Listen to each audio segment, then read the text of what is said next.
요한복음 12장 12절에서 16절 우리 교독하겠고 마지막 절은 같이 읽겠습니다. 그 이튿날에는 명절에 온 큰 무리가 예수께서 예루살렘으로 오신다는 것을 듣고 종려는 가지를 가지고 맞서 나가 외치되 호산나 찬송하리라. 주님으로 오시는 곧 이스라엘의 왕이시여.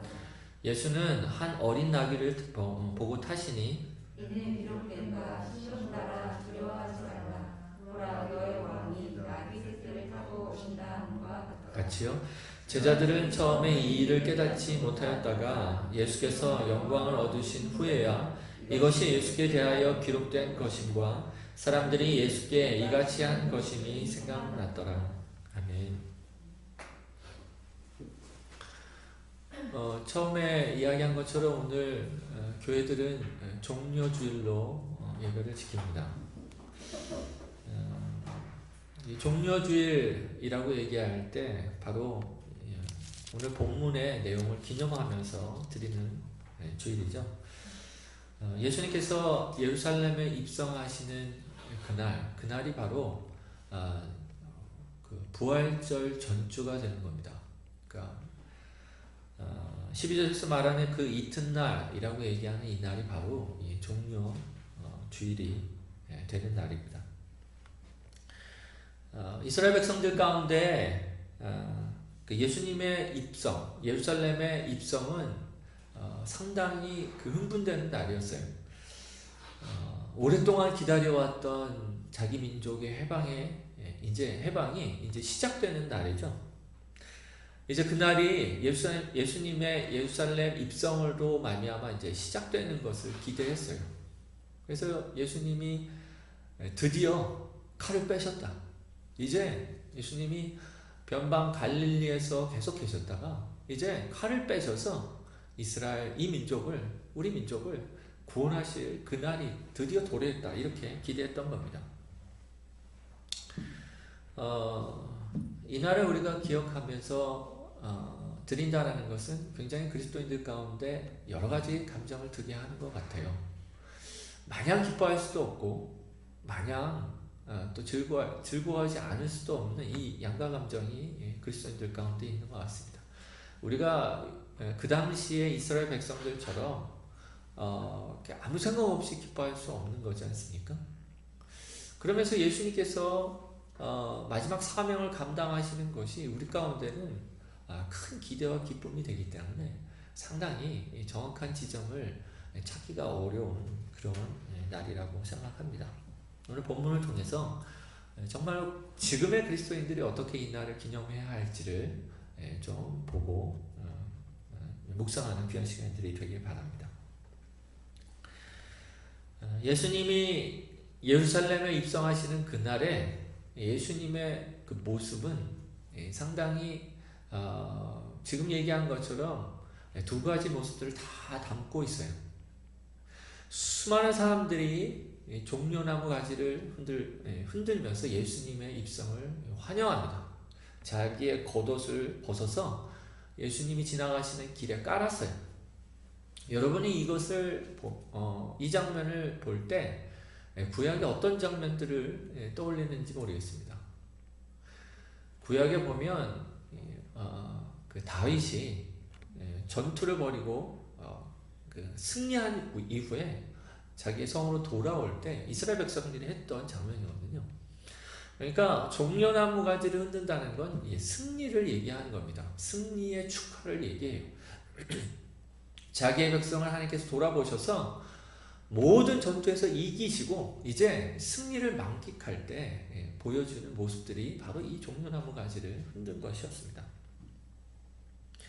근데 예수님이 이 승리 한복판에서 보여준 모습은 상당히 이 숨겨진 모습들을 하나 담고 있는데 이것이 하나님께서 갖고 계신 마음이에요. 그게 뭐냐면 예수님이 늠름한 어떤 말을 타고 오신다거나 수많은 전리품들을 갖고 들어오신 게 아니었습니다. 예수님은 어린 새끼 나귀를 타고 들어오셨어요. 이것이 예수님의 마음의 중심에 있었고 더 나아가서는 하나님의 마음의 중심에 있었던 모습이었습니다. 구약에 스가랴서에서는 이 장면을 주님께서 그러니까 하나님께서는 예언하셨기 때문에 그래요. 스가랴서 9장 9절에서 10절 우리 다 같이 한번 찾아보겠습니다. 시온에 따라 크게 기뻐할지어다. 예루살렘에 따라 즐거이 부를지어다. 보라, 내 왕이 내게 임하시나니 그는 공의로우시며 구원을 베푸시며 겸손하여서 나귀를 타시나니 나귀의 작은 것 곧 나귀 새끼니라. 내가 에브라임의 병거와 예루살렘의 말을 끊겠고 전쟁하는 활도 끊으리니 그가 이방 사람에게 화평을 전할 것이요 그의 통치는 바다에서 바다까지 이르고 유브라데 강에서 땅끝까지 이르리라. 구약의 예언에는 메시아가 올 텐데 그 메시아가 나귀 새끼를 타고 들어오게 되겠다 이렇게 예언한 겁니다. 예수님이 그 예언의 성취를 보이셨어요.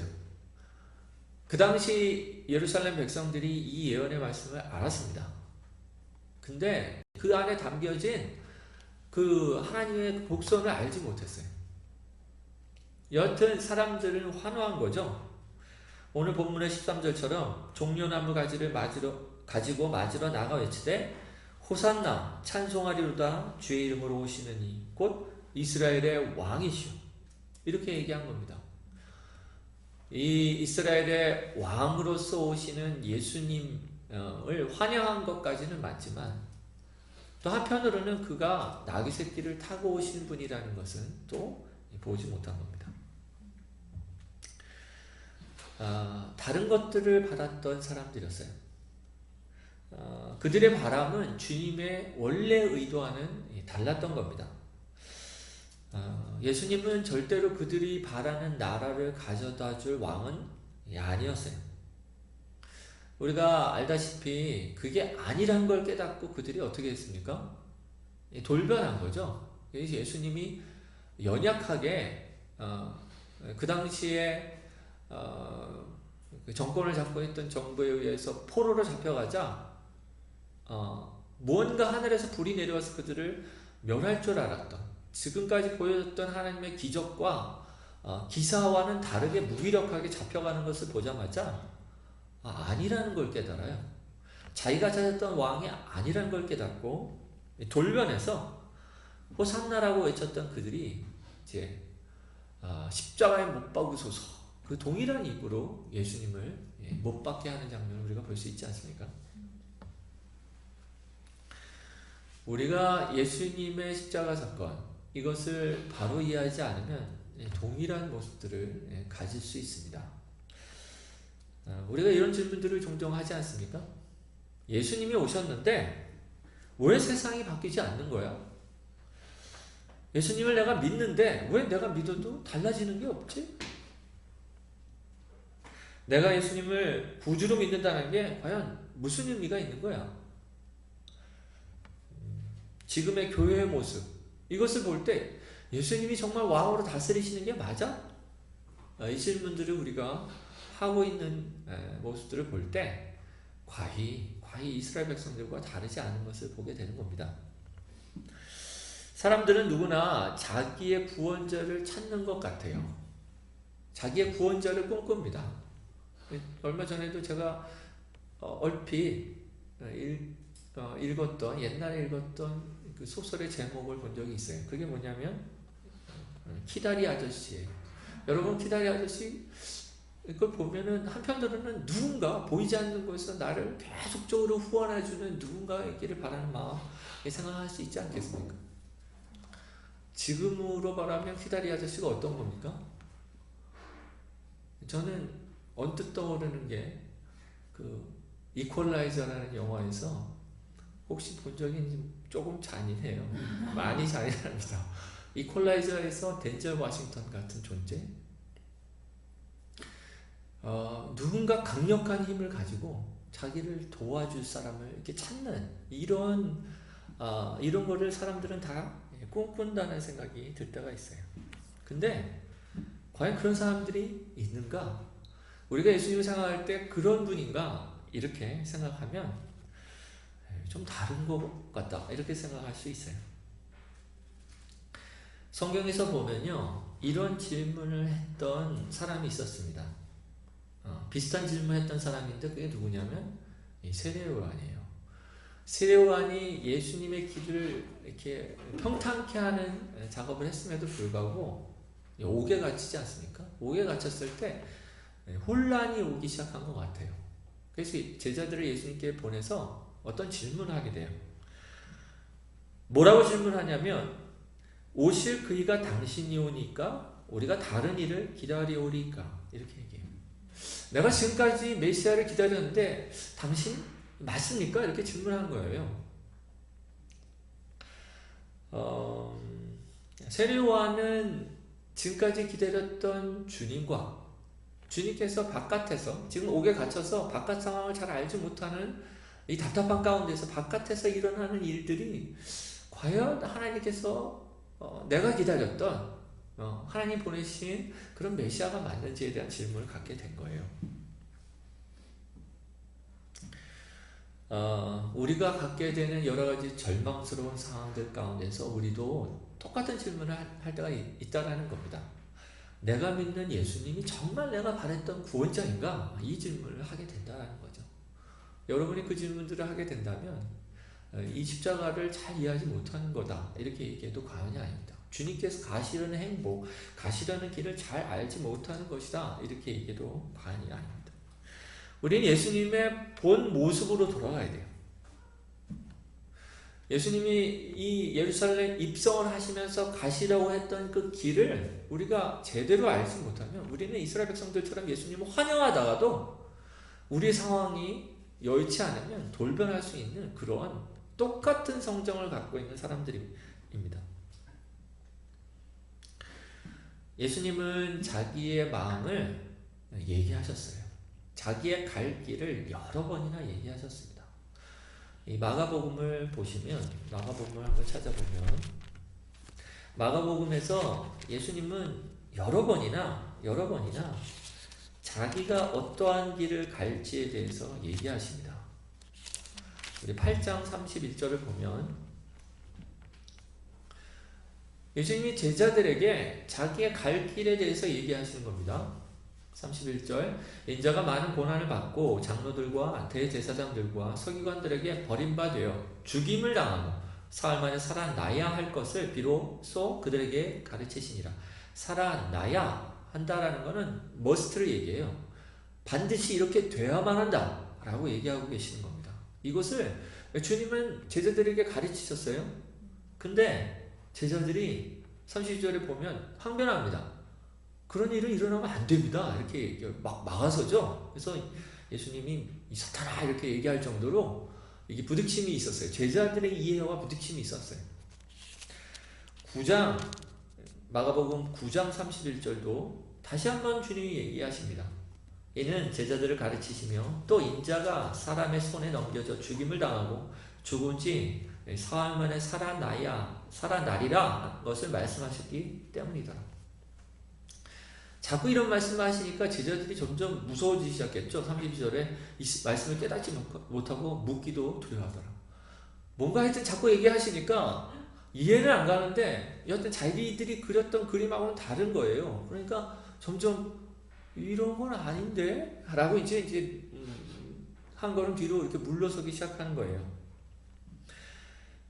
마가복음 10장 32절에 보면 또 얘기하십니다. 32절에 보면 예루살렘으로 올라가는 길에 예수께서 그들 앞에 서서 가시는데 그들이 놀라고 다른 자들은 두려워하더라. 이에 다시 12제자들을 데리시고 자기가 당할 일을 말씀하여 이르시되 보라 우리가 예루살렘에 올라가노니 인자가 대제사장들과 서기관들에게 넘겨주매 그들이 죽이기로 결의하고 이방인들에게 넘겨주겠고 그들은 능욕하며 침뱉으며 채찍질하고 죽일 것이나 그는 3일 만에 살아나리라 하시니라. 예수님은 제자들에게 반복적으로 자기가 어떠한 운명을 맞이하게 될지 이 예루살렘에 올라가서 자기가 어떠한 죽음을 당하게 될지에 대해서 가르치신 거예요. 오늘 본문 요한복음 본문의 뒤에도 마찬가지로 얘기합니다. 27절에 보면 요한복음 12장 27절에 보면 하늘의 밀이 땅에 떨어져 죽어야 많은 결실을 맺는다 이 얘기를 하신 거죠. 내가 이를 위하여 왔다. 이렇게 얘기하십니다. 예수님은 자기 자신이 어떠한 운명에 처할지에 대해서 계속 얘기하시지만 사람들은 듣지 않아요. 왜냐하면 자기가 그리는 예수님의 모습이 있었기 때문에 그래요. 자기를 보호해주고 지원해줄 키라리 아저씨 같은 무언가 영웅을 바라고 있었는데 거기서 벗어나는 걸 원치 않았기 때문에 잘 안 들린 겁니다. 안 들려요. 결론적으로 예수님의 그 삶의 중심은 이 십자가에 있었어요. 사람들은 그 십자가를 이렇게 받아들이고 싶지 않아 하지만 여러 번이나 자기의 죽음을 알리신 걸 통해 내 마음의 중심에는 이 십자가가 있다라는 것을 얘기하신 거예요. 여러분이 그래서 이 복음서를 읽어 나아갈 때 이 십자가 사건을 발견하지 못하고 다른 것에 이렇게 눈을 돌리잖아요. 그러면 여러분이 복음서를 이해하지 못한 겁니다. 복음서의 중심에는 이 십자가 사건이 있어요. 전에도 얘기한 것처럼 혹자들은 이렇게 복음서를 표현합니다. 복음서를 한마디로 정의하자면 이런 것이다. 이렇게 얘기들을 해요. 신학자들이 이렇게 얘기합니다. 예수님의 여러 가지 이야기들을 담고 있는 십자가 사건. 이렇게 복음서를 정의해요. 다른 것들은 사실은 부록처럼 있는 내용이고 복음서 기자들은 반복적으로 이 십자가 사건을 이야기하려고 했다. 이렇게 얘기하고 있는 거예요. 예수님은 죽으러 오셨습니다. 십자가에 달려 죽으러 이 땅 가운데 오셨어요. 자기의 죽으심으로 우리의 죄를 담당하시러 이 땅 가운데 오셨습니다. 그렇기 때문에 우리는 예수님의 그 모든 인생을 십자가로 이해해야 돼요. 예수님이 행복, 예수님이 걸어왔던 모든 길들은 무엇을 위하여 있는 건가? 이렇게 얘기할 때 우리가 우리의 죄로부터 우리를 건지시려고 하신 것이다 라는 것을 이해해야 돼요.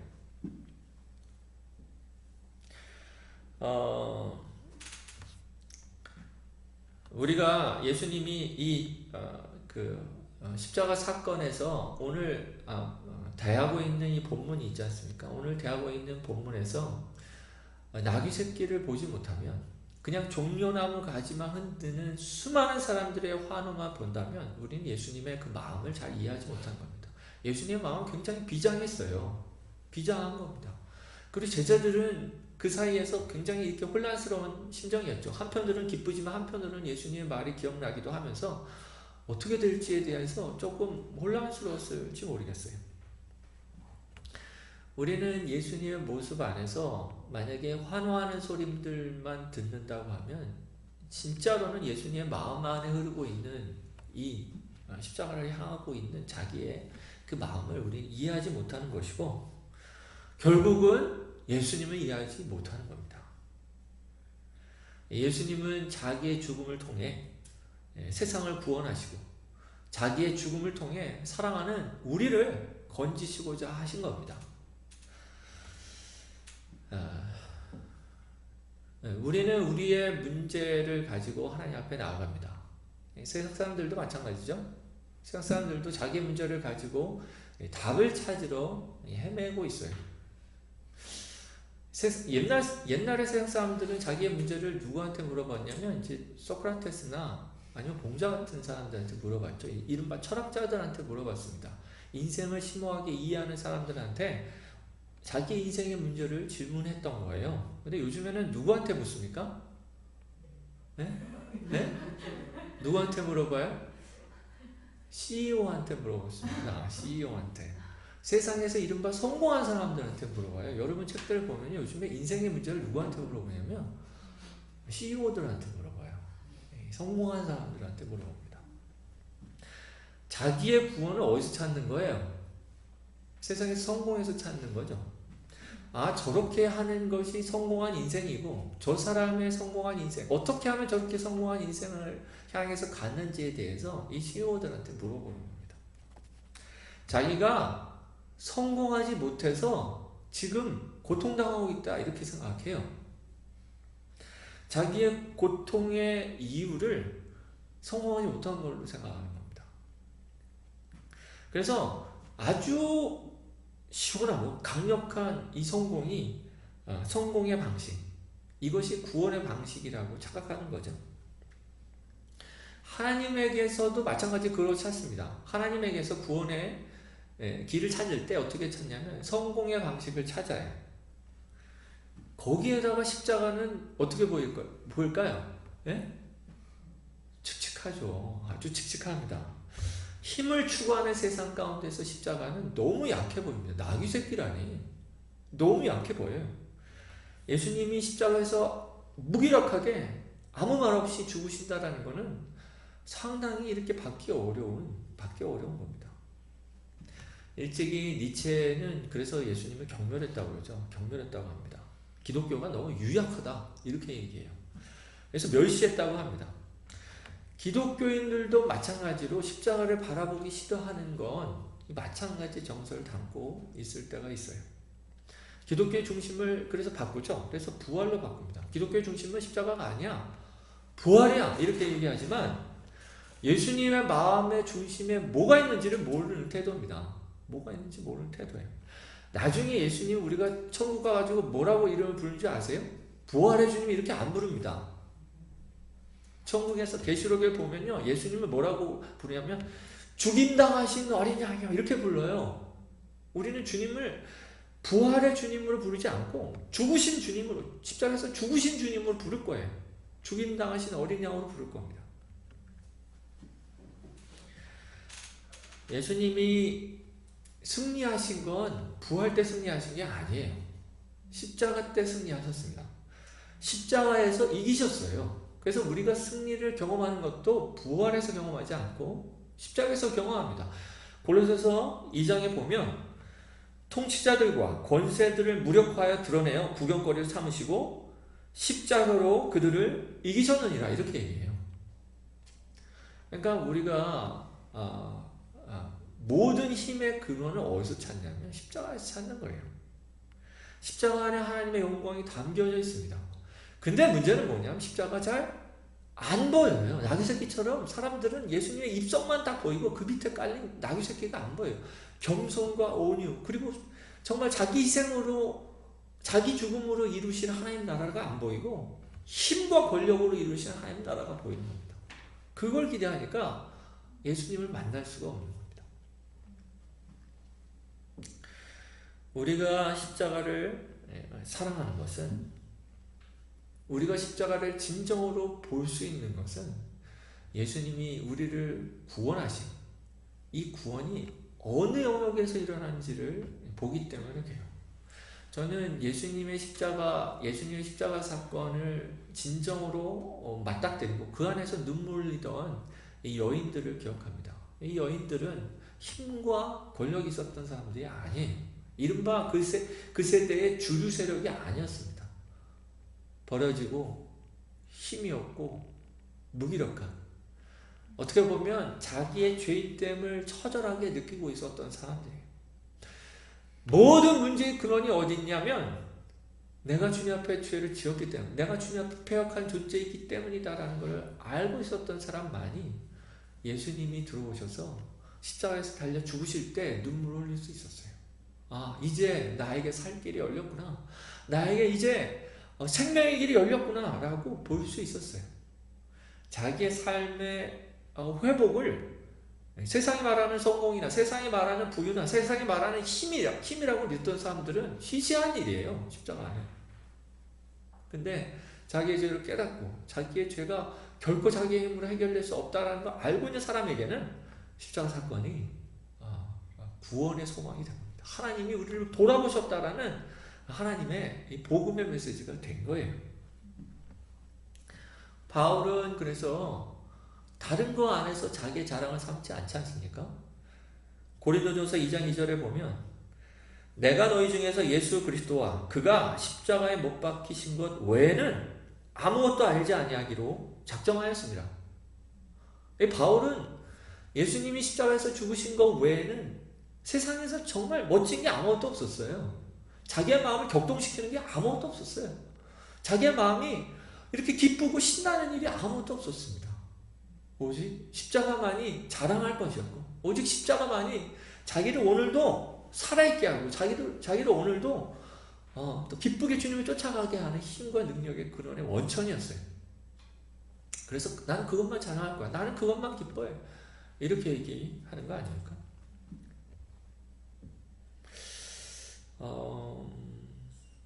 저와 여러분이 십자가를 즐거워할 수 있는 유일한 길도 마찬가지로 여기 있습니다. 그냥 세상의 어떤 것들에 우리가 이렇게 혼란스러워하고 그것들을 바라보면 십자가는 시시해요. 사실 시시합니다. 시시합니다. 여러분이 종료주의를 맞이하면서 어떤 마음인지 모르겠어요. 저는 이 고난주간이 점점 마음에 기뻐져요. 이 성탄절보다도 더 기뻐져요. 주님이 저의 죄를 위해서 오셔서 십자가에 달려 죽으셨다라는 것이 얼마나 우리 가운데는 큰 소망이 되는지, 이 고난주간이 제가 젊을 때는 있은 줄도 알지 못했다, 이렇게 얘기하는 게 정확합니다. 고난주간? 그런 건 뭐, 물론 우리가 캐톨릭에서 말하는 그냥 예수님의 죽으심에 대해서 얼마나 불쌍한가, 이것을 묵상하는 것이라면 칙칙하죠. 그거는 진짜 우리가 고난주간을 보내는 잘못된 태도이지만, 예수님의 우리를 위해서 죽으심으로 우리 가운데 정말 하나님께로 나갈 수 있는 그 커다란 문이 열렸다라는 것을 우리가 깨닫는다면, 우리는 이 고난주간이 정말로 참 슬프면서도 기쁜 그런 주간이 되지 않겠습니까? 드디어 우리가 종려 나무 가지를 흔들 수 있지 않겠어요? 진짜로 우리가 종려 나무 가지를 흔들면서 우리 주님이 오신다, 우리 주님이 오셨다, 그리고 또 오실 것이다. 우리 주님이 다시 오실 겁니다. 아멘. 계시록을 보면 주님이 다시 오시는데 어떻게 오세요? 백마를 타고 오신다. 하얀색 말을 타시고 오세요. 그때는 이렇게 안 오실 겁니다. 노새 타고 안 오실 거예요. 천군 천사가 오실 거예요. 우리는 그날을 바라보면서 이게 종료주의를 기념합니다. 우리가 종려나무 가지를 흔들면서 우리 주님이 이제는, 지금은 좀 혼재되어 있지만, 하나님 나라와 세상 나라가 혼재되어 있지만 진짜 하나님 나라를 회복하실 그날을 주실 것이다, 이렇게 생각하면 우리 마음 가운데 주님 오심을 정말로 믿음 안에서 우리는 기뻐할 수 있습니다. 아멘. 우리가 이번 한 주간 종료주일과 또 한 주간 고난주간을 보내면서 한편으로는 우리는 슬퍼할 수밖에 없는 건 우리의 죄 때문에 주님이 죽으셨기 때문에 슬퍼합니다. 우리의 죄가 얼마나 주님을 죽음으로 몰아갔는지를 생각하면 우리의 죄 때문에 우리는 슬퍼하죠. 우리의 죄가 여전히 우리 가운데 예수님을 십자가에 못 박고 있다는 것을 기억하면 우리는 우리 죄에 대한 모종의 큰 말할 수 없는 고통을 느낍니다. 하지만 예수님이 십자가에 달려 죽으심을 통해서 우리 죄의 살 길이 열렸고, 이제 하나님, 이 복되시는 하나님을 나의 하나님으로 모셔드리고 모든 복락의 근원 되시는 하나님이 나와 함께 하신다는 것을 누릴 수 있도록 하나님께서 길을 여셨어. 이것을 우리가 기억하면서 기뻐할 수 있습니다. 다시 말하지만 이 헛된 나라, 헛된 영광을 구하는 사람들에게는 이 기쁨이 없을 겁니다. 다른 것들을 구했던 우리의 마음들을 돌이켜서 오직 어린 새끼 나귀를 타고 오신 예수님, 이 예수님을 똑바로 바라보고 그분을 영접하는 그런 한 주간이 되기를 주의 이름으로 축원합니다.